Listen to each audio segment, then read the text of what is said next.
Hi hello welcome to Rekha vlogs. ನಾನಿವತ್ತು ಬೆಳಗಿನ ಟಿಫನ್ಗೆ ನೀರು ದೋಸೆ ಮತ್ತು ಚಟ್ನಿ ಮಾಡೋಣ ಅಂತ ಅಂದ್ಕೊಂಡಿದ್ದೀನಿ. ನೀರು ದೋಸೆಗೆ ನೈಟ್ ಹೊತ್ತೆ 1 ಕಪ್ ಆಗುವಷ್ಟು ಅಕ್ಕಿ ನೆನೆ ಹಾಕ್ಕೊಂಡಿದ್ದೆ. ಅದನ್ನ ಕ್ಲೀನಾಗಿ ತೊಳ್ಕೊಂಬಿಟ್ಟು ಇವಾಗ ಬೆಳಗ್ಗೆ ಒಂದು ಮಿಕ್ಸಿ ಜಾರ್ಗೆ ಹಾಕ್ಕೊಂಡಿದ್ದೀನಿ. ಅದೇ ಮಿಕ್ಸಿ ಜಾರ್ಗೆ ಒಂದು ಹಸಿ ಕಾಯಿ ತುರಿ ಹಾಕ್ಕೊತಾ ಇದ್ದೀನಿ. 1 ಕಪ್ಪು ಕಾಯಿ ತುರಿ ಹಾಕ್ಕೊಂಡ್ರೆ ಚೆನ್ನಾಗಿ ಬರುತ್ತೆ. ಇವಾಗ ಅದಕ್ಕೆ ಬೇರೆ ಪಾತ್ರೆಗೆ ಹಾಕ್ಕೊತಾ ಇದ್ದೀನಿ ರುಬ್ಕೊಂಡಿರೋದು.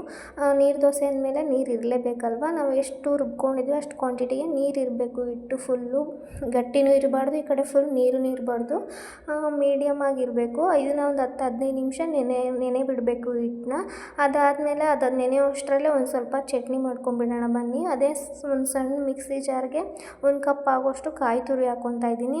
ಖಾರಕ್ಕೆ ಎಷ್ಟು ಬೇಕೋ ಅಷ್ಟು ಮೆಣಸಿನ್ಕಾಯಿ ಮತ್ತು ಶುಂಠಿ ಬೆಳ್ಳುಳ್ಳಿ ಹಾಕ್ಕೊತಾ ಇದ್ದೀನಿ.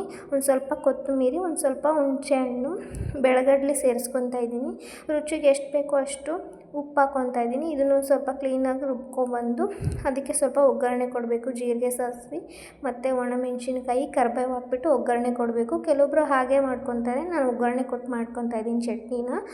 ಈ ನೀರು ದೋಸೆ ಇವಾಗ ನೆಂದಿದೆ ನೀರು ದೋಸೆ ಮಾಡ್ಕೊಳಕ್ಕೆ ರೆಡಿ ಆಗಿದೆ. ಇವಾಗ ಹಿಟ್ಟು ಇವಾಗ ಹಂಚಿಗೆ ಕ್ಲೀನಾಗಿ ಎಣ್ಣೆ ಸವರ್ಕೋಬೇಕು. ಯಾಕಂದರೆ ಫಸ್ಟು ದೋಸೆ ಅಲ್ವಾ, ಅದಕ್ಕೆ ಕ್ಲೀನಾಗಿ ಎಣ್ಣೆ ಹಾಕ್ಕೋಬೇಕು. ನೋಡಿ, ನಮ್ಗೆ ಎಷ್ಟು ಕ್ವಾಂಟಿಟಿ ಬೇಕೋ ಅಷ್ಟು ಚಿಕ್ಕದು ದೊಡ್ಡದು ಹಾಕ್ಕೋಬೋದು. ನಾನು ಚಿಕ್ಕದೇ ಮಾಡ್ಕೊತಾ ಇದ್ದೀನಿ.